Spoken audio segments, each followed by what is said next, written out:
नमस्कार, आप सभी का स्वागत है। 16वां लेक्चर है ये इंडियन नेशनल मूवमेंट, भारतीय राष्ट्रीय आंदोलन का। इस वीडियो में हम भारत शासन अधिनियम के बारे में पढ़ेंगे, जिसे मॉन्टेग्यू चेम्सफोर्ड सुधार अधिनियम भी कहते हैं। 1919 का एक्ट है ये। देखिए, इससे पहले 1917 में ब्रिटेन की पार्लियामेंट का जो लोअर सदन था, हाउस ऑफ कॉमन्स, वहाँ पे एक भाषण दिया था मॉन्टेग्यू ने, जो भारत सचिव नए नए बने थे, या कह सके घोषणा की थी। अगस्त के महीने में घोषणा की थी, इसलिए अगस्त घोषणा इसको कहते हैं, या मॉन्टेग्यू घोषणा कहते हैं। उसमें उन्होंने कहा था कि भारत को उत्तरदायी सरकार तो दी जाएगी, अर्थात भारत को प्रशासन में शामिल किया जाएगा इंडियंस को, लेकिन क्रम वाइज, धीरे धीरे, ग्रेजुअली। तो उसी के सिलसिले में बात हुई 1918 में। वो भारत आए, भारत में कई पार्टियों से उन्होंने बात की, बड़े बड़े नेताओं से बात की, और भारत के जो वायसराय थे चेम्सफोर्ड, उनसे मुलाकात की। तो चेम्सफोर्ड और मॉन्टेग्यू, जो ये आपके भारत सचिव थे, इन्होंने और भारत के वायसराय ने आपस में मुलाकात करके एक रिपोर्ट बनाई। इसी रिपोर्ट के आधार पर ब्रिटेन की पार्लियामेंट में ये एक्ट पास हुआ, जिसे भारत शासन अधिनियम 1919 कहते हैं, या मॉन्टेग्यू चेम्सफोर्ड रिफॉर्म 1919 कहते हैं। इसको मॉन्टेग्यू चेम्सफोर्ड सुधार अधिनियम इसलिए कहते हैं क्योंकि मॉन्टेग्यू और चेम्सफोर्ड, इन दोनों की रिपोर्ट के आधार पर ये कानून पास हुआ था। इन्होंने जो सजेशन दिए थे कि ये होना चाहिए कानून में, उसी हिसाब से 1919 का एक्ट बनाया था ब्रिटेन की पार्लियामेंट ने। तो चलिए शुरुआत करते हैं। तो 1909 में इससे पहले एक्ट आया था, आपको पता ही है, मार्ले मिंटो सुधार, वो याद होगा आपको।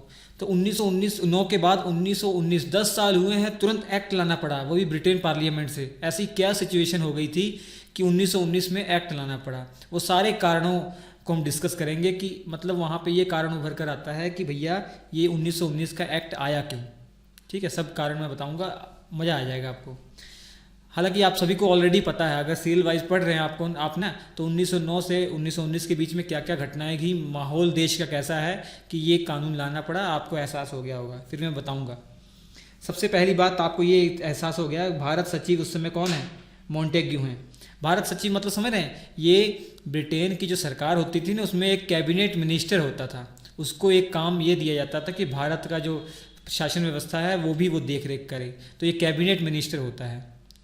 लेकिन गलत ये था कि इसको सैलरी हमारे यहाँ से दी जा रही थी, हमारे भारतीय राजस्व से इसको सैलरी दी जा रही थी, जो अब इस कानून के द्वारा बदल दिया जाएगा। जब से इसका गठन हुआ ना 1858 से, तब से लेकर 1919 तक इसकी जो सैलरी है हमारे भारतीय खजाने से ही दी जा रही थी, लेकिन इसमें चेंज कर दिया जाएगा। चेंज क्या किया जाएगा? बहकाया जाएगा हमको, मैं अभी बताऊँगा पूरी कहानी। तो भारत सचिव कौन थे, आपको समझ में आ गया। और इनकी सहायता के लिए 15 लोगों की एक टीम थी, जिसे भारत परिषद कहते हैं या इंडियन काउंसिल कहते हैं। इनकी परिषद थी, 15 सदस्य थे, ये भी ब्रिटेन में ही रहते थे। ठीक, अब यहाँ पर चेंज होने वाला, इसलिए मैं पहले बता रहा हूँ आपको। इस एक्ट से पहले 15 लोगों की एक टीम थी और भारत सचिव थे, ये ब्रिटेन में रहते थे और भारत में वायसराय होते थे, आप जानते ही हैं। और उस समय भारत के वायसराय कौन थे? Lord Chelmsford. ये लॉर्ड चेम्सफोर्ड है और ये मॉन्टेग्यू साहब हैं। तो ये दोनों के नाम से ही ये एक्ट है, तो आपको इनके बारे में पता लग गया। अब सबसे महत्वपूर्ण तो यही प्रश्न उठता है, कारण क्या था? कारण, सबसे पहली बात, मार्ले मिंटो से जो सुधार था, इससे कांग्रेस वाले और देश का कई बड़ा तबका जो है वो नाराज था। हालांकि मुस्लिम वर्ग बहुत खुश था। ये मार्ले मिंटो से कांग्रेस क्यों नाराज थी? पहली बात, कांग्रेस इसलिए नाराज थी क्योंकि मार्ले मिंटो सुधार जो 1909 का एक्ट आया था ना, इसमें सांप्रदायिक आधार पर अलग निर्वाचन क्षेत्र घोषित कर दिया गया। निर्वाचन क्षेत्र के साथ साथ निर्वाचन मंडल भी घोषित किया गया। मतलब सोच के देखिए, भारत में वो क्षेत्र जहां मुस्लिम बाहुल्य क्षेत्र है, वहाँ पे जब भी चुनाव होंगे, वहाँ पे चुनाव में हिस्सा वहाँ के मुस्लिम ही ले सकते हैं, और इसके अलावा उनको वोट जो करेंगे वो मुस्लिम लोग ही करेंगे। तो उस क्षेत्र में रहने वाले अन्य संप्रदाय के जो लोग हैं वो व्यर्थ समझ लीजिए, वो उनको कोई वोटिंग राइट नहीं होगा। थोड़ा बहुत वोटिंग राइट जो अंग्रेजों के टाइम पर था भी, वो क्राइटेरिया था भैया, जैसे आज की डेट में सबको वोटिंग राइट है, वैसा नहीं था। उनमें जो पढ़े लिखे थे, जो अमीर घर के लोग थे, उन्हीं को वोटिंग राइट होता था। तो एक मुस्लिमों के लिए अलग निर्वाचन प्रणाली ला दी गई थी इस एक्ट के जरिए से। इस कारण से कांग्रेस नाखुश थी कि मतलब उसे एहसास हो गया था कि हमें और हिंदू और मुस्लिमों को बांटने की ये बहुत बड़ी साजिश हो रही है। सच में ऐसा था। इसके अलावा मुस्लिम लीग वाले तो खुश थे। और 1911 में बंगाल का जो विभाजन है ना, वो रद्द कर दिया गया। बंगाल का विभाजन अरे यार, बंगाल का विभाजन रद्द है, यहाँ पे नोट कर लीजिएगा, यहाँ रद्द है, ठीक है। बंगाल का विभाजन रद्द, ये रद्द है, क्योंकि बंगाल का विभाजन आप सभी जानते हैं कब हुआ था, 1905 में हुआ था, ठीक है।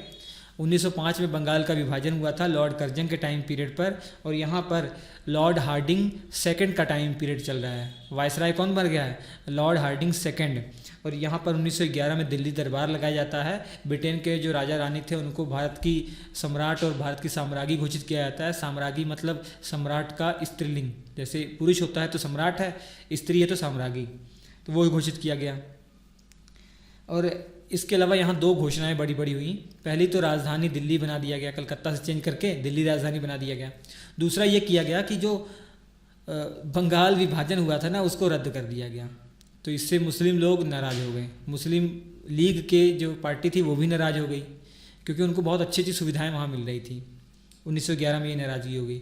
और 1912 में मुस्लिम लीग ने डिमांड रखी लॉर्ड हार्डिंग सेकंड के सामने, जो हमारा अलीगढ़ कॉलेज है ना, इसको आप विश्वविद्यालय बना दीजिए, ये डिमांड रखी। लेकिन लॉर्ड हार्डिंग सेकंड ने इसको ना कर दिया, मतलब ये रद्द कर दी डिमांड। इससे मुस्लिम लीग और भी नाराज़ हो गई। तो मुस्लिम लीग, कांग्रेस सब नाराज़ हैं, ठीक है। और 1913 में एंट्री हो गई मुस्लिम लीग में मोहम्मद अली जिन्ना की। उसको एहसास हो गया कि भैया ये सब बेवकूफ़ बनाए हुए हैं, हमको सब मिलके पागल बना रहे हैं अंग्रेज वाले, और कुछ भी ये हमारे लिए स्पेशल नहीं कर रहे हैं, बस हमारा सपोर्ट के लिए हमको बहका रहे हैं। इनको एहसास हो गया। इसके बाद इनके आने से मुस्लिम लीग की जो रवैया है, जो सोच है, वो थोड़ी चेंज हो गई। अब मुस्लिम लीग ने स्वशासन की मांग करना शुरू कर दिया। बाकी जैसे कांग्रेस ने 1906 में ही स्वशासन की मांग कर दी थी। 1906 में जो कलकत्ता अधिवेशन हुआ था दादा भाई नौरोजी की अध्यक्षता में, उसी में स्वशासन की मांग कर दी थी। और मुस्लिम लीग ने 1913 से स्वशासन की मांग करना शुरू कर दिया, और उन्होंने कहा कि हम इसके लिए भारत की जो बड़ी बड़ी पार्टियां हैं उनके साथ भी समझौता करने के लिए तैयार हैं। तो 1916 में आप जानते ही हैं कि लखनऊ में समझौता हो जाता है कांग्रेस और मुस्लिम लीग के बीच में, जिसे लखनऊ पैक्ट के नाम से जानते हैं, या लखनऊ एग्रीमेंट के नाम से, या लखनऊ समझौता के नाम से जानते हैं।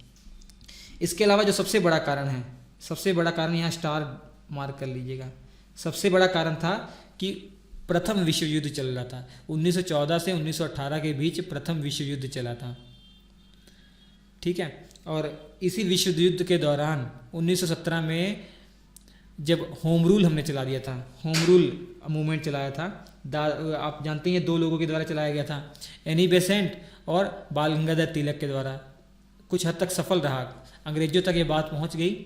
तब होम रूल मूवमेंट का मेन उद्देश्य ही था स्वशासन की मांग करना, हमको स्वशासन चाहिए। तो इसी कारण से 1917 में घोषणा करनी पड़ी मोंटेग्यू को कि हम स्वशासन आपको देंगे, लेकिन क्रम वाइज देंगे। तो इसी विश्व युद्ध में घोषणा हुई। मेन उनका उद्देश्य था हमको बहकाना, सही बताऊं तो 1917 में इसलिए किया गया ताकि हम इंडियन जो है उनका सपोर्ट करें। फर्स्ट वर्ल्ड वॉर जो चल रहा था ना, उसमें सपोर्ट उनका किया जाए, उनका साथ दिया जाए, क्योंकि उनकी जो स्ट्रेटजी वो फेल हो रही थी। उन्होंने भारत के जिम्मे जो मेसोपोटामिया वाला क्षेत्र है वहाँ का युद्ध जो है ना हमारे जिम्मे डाल रखा था, वो सफल नहीं हो रहा था। उनकी जो स्ट्रेटजी है वो काम नहीं कर रही थी। इस कारण से उन्होंने दिमाग लगाकर हमारे जो मूवमेंट चल रहे थे उसको कम करने के लिए, इसको समाप्त करने के लिए एक घोषणा कर दी, और यह मूवमेंट सच में समाप्त हो गया। इसलिए बाल गंगाधर तिलक ने तो हार नहीं मानी थी, लेकिन बाल गंगाधर तिलक को बेचारे को जाना पड़ा, विदेश में जाना पड़ा, क्योंकि उनका मुकदमा उनको लड़ना था एक, ठीक है, एक मानहानि का केस उन्होंने किया था। और इसके अलावा जो नरम दल वाले थे वो तो खुश हो गए, वो तो कहते कि भैया ये जो घोषणा है, अगस्त घोषणा, ये तो मैग्ना कार्टा है एक। और जो एनी बेसेंट है और उसके समर्थक है उन्होंने भी खुश हो गए वो। तो इसलिए ये होम रूल मूवमेंट फेल हो गया था। और उसके बाद जब उन्होंने वादा कर रखा था मोंटेग्यू ने कि स्वशासन दिया जाएगा, उसी के चलते ये एक्ट आया। और इसके अलावा 1917 से गांधी जी के जो सत्याग्रह चलने शुरू हो गए थे, ठीक है। अभी गांधी जी आ चुके हैं 1915 में ही, अभी पूरी तरीके से फेमस 1919 से होना शुरू होंगे। और इसके अलावा ये जो प्रथम विश्व युद्ध था ना, प्रथम विश्व युद्ध के दौरान असंतोष फैल गया था भारतीयों में। चीज़ें इतनी महंगी हो गई थी, हमारा इतना शोषण किया जा रहा था कि लोग बहुत ही नाराज़ गुस्से में थे। तो उनको बहकाने के लिए, समझाने के लिए, संतुष्ट करने के उद्देश्य से ये लाना ही पड़ेगा कोई ना कोई एक्ट, तो इस कारण से भी आया। और 1918 में अगस्त घोषणा करी दी गई थी मोंटेग्यू के द्वारा, आप जानते ही हैं। ठीक है, हालांकि 1917 ये मिटाना पड़ेगा, 1917 में ये घोषणा हुई थी, 1917 में घोषणा हुई थी। ठीक है, 1917 में घोषणा हुई थी ये अगस्त घोषणा। तो इस कारण से 1918 में वो इंडिया आए थे। क्रांतिकारी घटनाएं भी बढ़ रही थी बच्चों। इस टाइम पीरियड पे जो क्रांतिकारी घटनाएं थी ना, वो भी बहुत तेज़ी से बढ़ रही थी। तो ये घटनाएं बढ़ रही थी, इस कारण से इनमें भी असंतोष था। उन्होंने सोचा कि क्रांतिकारी घटनाओं को अगर हम डायरेक्ट समाप्त करने का प्रयास करेंगे, अंग्रेजों ने ये सोचा, तो ये घटनाएं और भी बढ़ सकती हैं, लोग और उग्र हो सकते हैं। इसलिए जैसे उबलता दूध उबलता है, उसमें अगर 2-4 पानी की ठंडे बूंद की छिट्टे डाल दो तो उबलना उसका कम हो जाता है। ठीक है, तो वही अंग्रेजों ने नीति अपनाई कि उनको थोड़ा सा संतुष्ट करने के लिए, ताकि क्रांतिकारी जो घटनाएं हैं वो भी ना हो। और अन्य समुदायों से भी मांग उठ रही थी कि जैसे मुसलमानों को आपने अलग निर्वाचन प्रणाली उनके लिए लेकर आया ना, हमारे लिए भी लेकर आए। जैसे सिख धर्म के लोग भी डिमांड कर रहे थे, ज़मींदार भी डिमांड कर रहे थे, और एंग्लो इंडियन वो भी डिमांड कर रहे थे। तो इसलिए ये 1919 के एक्ट से ही सब संभव था। अब 1919 के एक्ट की विशेषताएं, ये अधिनियम की विशेषताएं बहुत इंपॉर्टेंट है, बहुत महत्वपूर्ण है। सारी चीज़ें मैं डिटेल में एक एक करके बताऊंगा, लेकिन नेक्स्ट वीडियो में। अभी आपको पूरा एहसास हो गया कि भैया मोंटेग्यू चेम्सफोर्ड एक्ट जो है सुधार, ये क्यों हमको लाना पड़ा, कारण क्या थे, ये आपने समझ लिया। अब इसके बाद अधिनियम की जो विशेषताएं हैं वो बहुत महत्वपूर्ण होंगी, क्योंकि उनसे बहुत ज़्यादा प्रश्न बनते हैं। और इसके अलावा थोड़ा लेंदी, थोड़ा बड़ा वो टॉपिक है, इसलिए नेक्स्ट वीडियो में डिटेल में बताएंगे हम। ठीक, थैंक यू।